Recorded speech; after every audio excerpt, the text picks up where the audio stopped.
23મી જુલાઈના રોજ ભારતનું સૌથી મોટું ટ્રેડ યુનિયન ભારતીય મજદૂર સંઘે સફળતાના શિખરો સર કરીને 70મા વર્ષે પ્રવેશ કર્યો છે। ત્યારે BMS દ્વારા આખા ભારત દેશમાં ગૌરવ ગાથા અનુલક્ષીને ચલો ગાંવ કી પર શીર્ષક હેઠળ કાર્યક્રમની રૂપરેખા ઘડી કાઢવામાં આવી છે।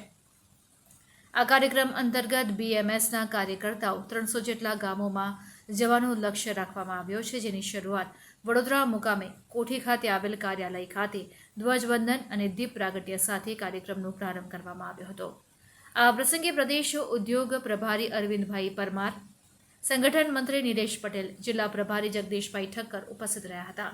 તદુપરાંત આ ગૌરવ ગાથા અનુલક્ષીને વડોદરા જિલ્લા ભારતીય મજદૂર સંઘના પ્રમુખ મનજીતસિંહ સિસોદિયા, જિલ્લા મંત્રી રમાશંકર રાજપૂત દ્વારા 300 ગામોમાં જવાનું લક્ષ્ય રાખવામાં આવ્યું છે।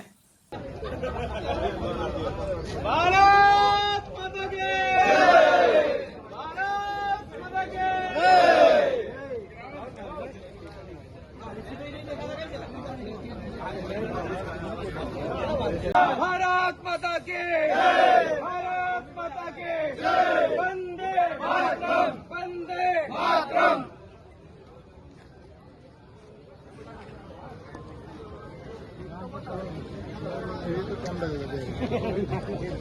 महाराज पेड़ा खा के जाना।